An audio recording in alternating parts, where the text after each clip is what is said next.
Assalamualaikum warahmatullahi wabarakatuh. Waalaikumsalam warahmatullahi wabarakatuh.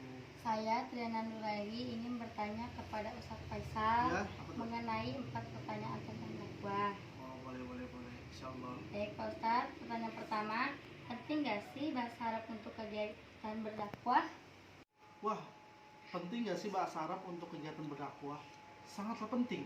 Ya, really ya, sangat penting. Karena apa? Semua huruf Quran, semua yang kita pelajari dari tafsir, hadis itu mencakup bahasa Arab. Bukan semena-mena kita membaca Quran, menghafalkan hadis, menghafalkan tafsir-tafsir, hanya sekedar kita melihat huruf-huruf bahasa Indonesia saja. Harus kita pahami juga dan harus kita bisa juga bahasa Arab. Makanya banyak sekali pondok pesantren sekarang yang memprioritaskan bahasa Arab. Ya. Makanya untuk para mubalik, untuk para asatid harus bisa bahasa Arab. Minimal kita mengerti apa yang kita sampaikan kepada masyarakat. Ya, itu. Jadi pertanyaan kedua, apakah seorang dai harus menguasai bahasa Arab? Pak Ustadz? Apakah seorang dai harus menguasai bahasa Arab? Harus banget.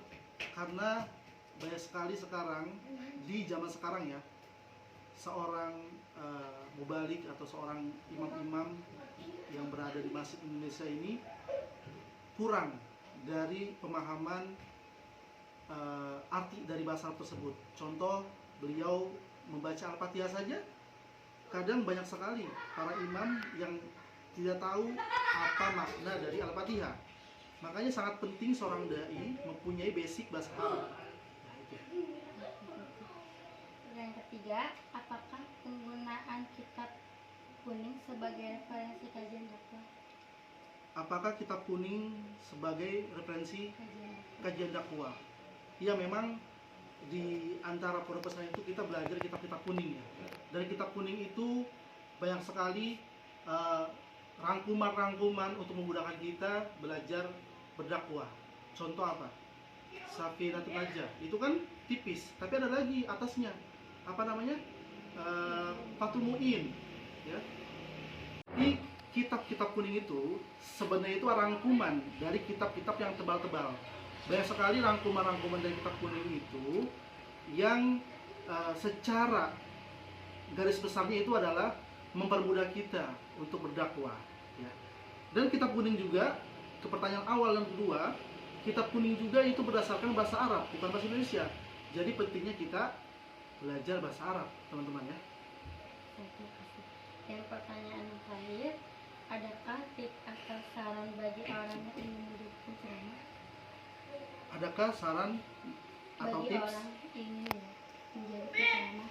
Oh, baik. Untuk tipsnya bagi anak-anak muda yang sekarang nih yang punya cita-cita untuk menjadi mubalik ya, mahasiswa-mahasiswi, kita harus banyak pelajari, mencari referensi buku, referensi kitab, karena apa? Apa yang kita keluarkan, apa yang kita lontarkan itu akan dimintai pertanggungjawaban oleh Allah Subhanahu wa taala. Bagaimana kita mengamalkan sesuatu, kalau kita tidak baik, maka amalan-amalan yang kita sudah sampaikan itu akan menjadi sia-sia ya. Al ilmu bila amalin, as-sajari bila sabarin. Ilmu apabila tidak diamalkan ya, bagaikan pohon yang tidak berbuah. Makanya anak-anak muda yang sekarang nih, kalau kita punya ilmu sedikit, baiknya kita amalkan kepada orang-orang terdekat kita dulu. Kalau kita belum ingin jangkauan kita luas. Contoh keluarga, ada istri kita, ada adik kita, ada abang kita. Baru ketika kita sudah mencakup semuanya, mudah-mudahan kita bisa luas lagi. Ya, jam terbang kita lebih luas lagi ya. Itu ya. Makanya itu aja saran saya bagi anak-anak muda, perbanyak ilmu Allah dari referensi-referensi kitab-kitab, banyak baca buku. Semoga Allah Subhanahu wa taala memudahkan bagi para mahasiswa-mahasiswi, anak-anak muda yang punya cita-cita menjadi seorang mubalik atau penceramah. Barakallahu fikum. Itu Pak Ustadz. Yang pertanyaan dari saya, semoga bermanfaat bagi kita semua. Assalamualaikum. Assalamualaikum warahmatullahi wabarakatuh. Waalaikumsalam warahmatullahi wabarakatuh. Kaifa halukum ya Ustaz? Alhamdulillah ini bi khair wa anti. Alhamdulillah ana bi khair. Perkenalkan Ustadz, nama saya Triana Nurlali dari mahasiswi UIN Bandung, ingin mewawancarai tentang dakwah. Tentang terkait 4 pertanyaan ini. Pertanyaan pertama, pentingkah bahasa Arab untuk dakwah? Pentingkah bahasa Arab untuk berdakwah? Iya.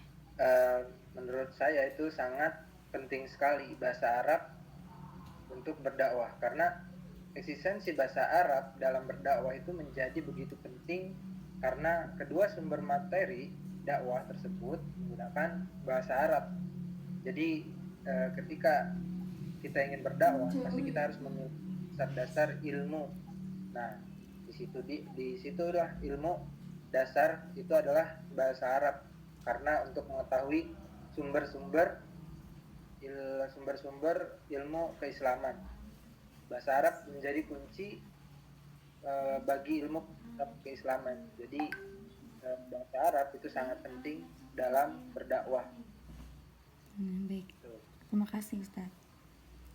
Pertanyaan yang kedua, apakah setiap dai harus bisa berbahasa Arab, Ustaz? Apakah setiap dai harus bisa berbahasa Arab? Harus bisa berbahasa Arab. Iya. Jadi untuk seorang pendai ketika ingin menjadi dai itu harus bisa bahasa Arab. Harus bisa bahasa Arab. Kenapa? Karena supaya tidak ada salah dalam menyampaikan dalil-dalil atau ketika menjelaskan suatu dalil yang dimana sumber ilmu didapat dalam bentuk bahasa Arab. Nah, untuk menjelaskan bahwasannya penjelasannya itu seperti apa, itu kita harus mengetahui bahasa Arab dasarnya. Jadi kita harus mempunyai dasar ilmu bahasa Arab ketika memang ingin menjadi seorang pendai atau pendakwah, karena sumber ilmu dakwah itu utamanya ada di Al-Quran dan hadis.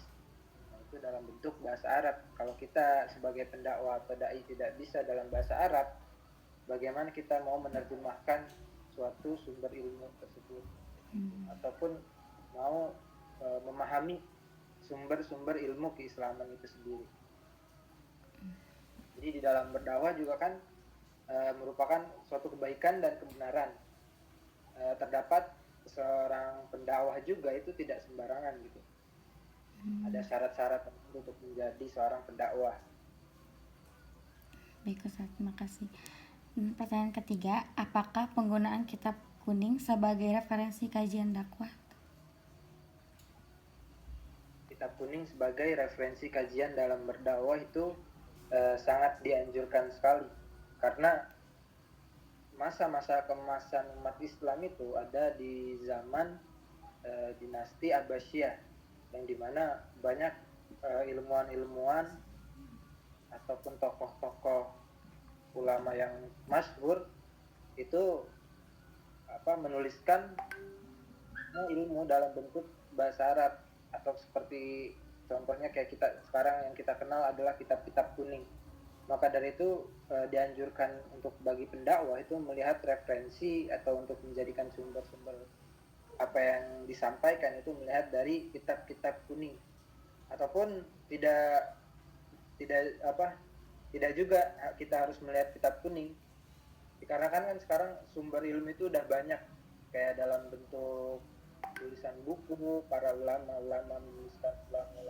sekarang menuliskan suatu penjelasan itu di dalam buku-buku gitu. Kayak kalau kitab kuning kan seperti Ta'limut Ta'lim, kalau ingin kita berdakwah soal murid dan soal tentang ilmu itu. Kalau sumber kitab kuning itu menjadi sumber awal mungkin untuk seorang untuk berdakwah, karena yang dimana kitab-kitab dasar dalam ilmu keislaman itu terdapat di kitab-kitab kuning. Seperti kalau fikih itu ada di Safinatul Najah dan lain sebagainya, itu kemudian ada di fikih sunnah, ada lagi kalau hadis di Bulughul Maram dan lain sebagainya. Itu banyak yang ditulis di kitab-kitab kuning. Jadi kitab kuning juga sangat dianjurkan dalam proses berdakwah atau mencari sumber referensi untuk berdakwah kayak gitu. Baik, terima kasih Ustadz. Yang pertanyaan terakhir, adakah tips atau saran bagi orang yang ingin menjadi penceramah, Ustadz? Ketika orang ingin menjadi penceramah gitu, jadi kan seperti yang tadi saya bilang, jadi pendakwah itu tidaklah mudah, melainkan kita harus melalui proses-proses, kita harus mempelajari syarat-syarat ketika kita ingin menjadi pendakwah. Salah satunya itu tadi bahasa Arab itu sendiri, kemudian kita harus paham dari mana sumber keislaman. Kita ketika menjadi pendakwah kan tidak semena-mena kita berbicara tapi tanpa ada dalil. Nah itu di dalam berdakwah yang berupa kebaikan dan kebenaran itu terdapat 4 syarat untuk menjadi seorang pendakwah kayak gitu. Yang pertama kita harus belajar mengenai ilmu agama. Nah di mana seorang pendakwah kalau ingin menjadi dai kayak gitu, kita harus belajar dasarnya yaitu ilmu agama terlebih dahulu. Dalam ilmu agama atau dalam bahasa Arabnya tafaqquh fiddin kayak gitu. Kedua yaitu memahami ilmu komunikasi. Jadi ketika seorang pendakwah tidak mempunyai ilmu komunikasi itu susah untuk menyampaikannya, yang ada gugup, tidak percaya diri. Maksudnya dapat menguasai teknik ceramah dengan baik, teknik berpidato, jadi menguasai teori komunikasi dengan baik begitu. Harus punya teori komunikasi dengan baik. Itu. Kemudian seorang dai atau pendakwah harus benar-benar memiliki hubungan akhlak dengan iman dalam Islam. Jadi enggak kabura maqtan indallah yang taqulu ma la taf'alun. Jadi ketika dia berbicara, dia menyampaikan kepada banyak orang tapi dia sendiri tidak melakukan. Kayak gitu. Ilmu dan Islam dengan baik kayak gitu. Sebab dari penjelasan seorang dai, orang-orang yang mendengarkan dakwah tersebut akan melihat bahwa Islam adalah indah begitu. Islam itu indah, mudah, tapi tidak dimudahkan secara ringan, tapi tidak diringankan begitu. Nah, adapun ketika kita ingin menjadi seorang pendakwah, kita harus memiliki tadi pertama yaitu ilmu kayak gitu. Hal pertama yang dilakukan ketika hendak berdakwah yaitu berilmu, mempunyai ilmu. Jika pendakwah tidak memiliki ilmu, ibarat menuangkan gelas kosong ke dalam gelas lainnya yang akan disampaikan. Jika tidak berilmu hanyalah nafsu saja kayak gitu. Nah jadi maka para calon dai kayak gitu, aktivis kayak pemuda Islam dan penggerak dakwah kayak gitu.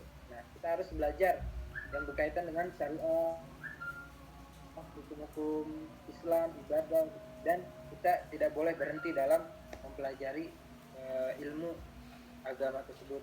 Kedua kita harus memahami ilmu Al-Quran. Nah, di mana ilmu Al-Quran ini sangatlah penting untuk seorang pendai. Sampaikan dengan ilmu Al-Quran juga harus bisa dibawakan dan memahaminya serta mengerti oleh pendakwah. Jadi pendakwah harus mengerti Al-Quran dengan kalau bisa ya dihafal gitu. Karena ketika kita menjelaskan sesuatu atau suatu permasalahan, kita tahu dalilnya, kita tahu dalam memecahkannya sesuai dengan ajaran Islam. Gitu. Ketika kita menyampaikannya dengan cara santun, sopan, kayak gitu.